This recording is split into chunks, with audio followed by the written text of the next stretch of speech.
देखिए, ये है हमारा ब्रेन से निकला हुआ है स्पाइनल कॉर्ड, और स्पाइनल कॉर्ड से बिल्कुल वृक्ष की शाखा की तरह निकली हुई हैं कई सारी नर्व्स जो शरीर में फैलकर जुड़ जाती हैं मांसपेशियों से, ग्लैंड से, शरीर के बाकी के ऑर्गन से, जैसे हमारा हार्ट हो गया, इंटेस्टाइन हो गया, इन सब चीजों से जुड़ने से। जैसे हमारे घर में दीवार के अंदर तार की वायरिंग हुई होती है ना, जो बल्ब को, पंखा को और इन सब चीजों से जाकर जुड़ता है, घर भर में करंट को डिलीवर कराकर घर में हम लाइट जला पाते हैं, पंखा चलाते हैं, फ्रिज चलाते हैं। ठीक उसी तरह शरीर भर में नर्व फैलकर इलेक्ट्रिक इम्पल्सेस को फैलाते हैं। इस नर्व के जाल से ब्रेन दरअसल मोटर इम्पल्सेस मसल्स को और ग्लैंड्स को, ऑर्गन्स को, इन सब को भेजकर मूवमेंट कराता है। सेंस ऑर्गन से इम्पल्सेस को ब्रेन तक ले जाकर इन्हें सेंस कराता है।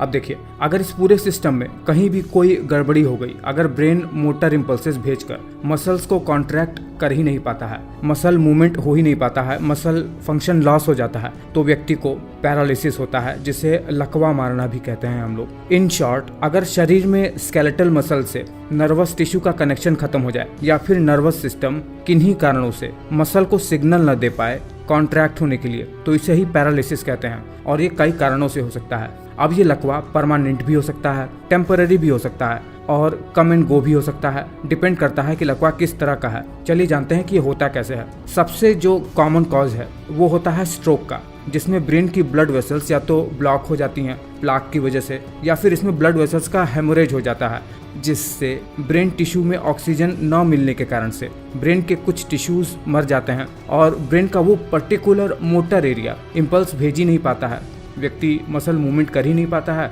और व्यक्ति को पैरालिसिस हो जाता है। ब्रेन या फिर स्पाइनल कॉर्ड में अगर किसी भी तरीके की इंजरी हो जाए तो भी इम्पल्सेस ढंग से कंडक्ट नहीं हो पाते हैं। कुछ न्यूरोलॉजिकल कंडीशन जो सबसे ज़्यादा खतरनाक होते हैं, जैसे बच्चे के जन्म के समय ही उनका सेरेब्रल कॉर्टेक्स अगर डैमेज हो जाए जेनेटिक कारणों से या फिर ऑक्सीजन की कमी के कारण से, जिसे सेरेब्रल पाल्सी कहते हैं, तो भी व्यक्ति को लकवा हो जाता है। वो जन्म से ही हो सकता है। इसमें शरीर की मसल स्टिफ हो जाती है।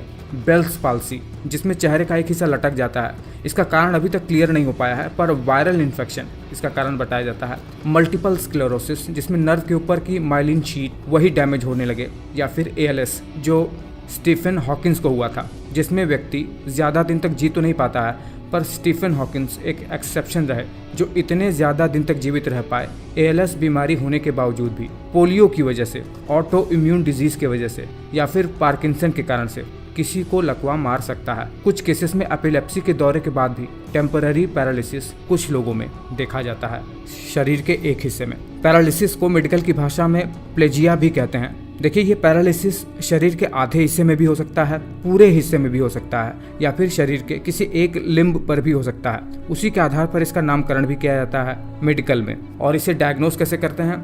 बॉडी की स्क्रीनिंग से, इलेक्ट्रोमायोग्राम से, CSF फ्लूइड के टेस्ट से, जेनेटिक टेस्ट से, माइलोग्राम से इसे डायग्नोस किया जाता है, और ट्रीटमेंट इसका डिपेंड करता है। वैसे इसका कहीं कोई इलाज तो नहीं है, पर स्ट्रोक में, बेल्स पाल्सी में या फिर सेरेब्रल पाल्सी में कुछ एक्सरसाइज कराई जाती है व्यक्ति को, जो उनकी डेली लाइफ को आसान बना सकता है। देखिए, मैंने बहुत ही कम शब्दों में बताने का प्रयास किया है, बहुत ही शॉर्ट में। उम्मीद करता हूँ कि आपका कॉन्सेप्ट क्लियर हो गया होगा कि लकवा आखिर होता क्या है।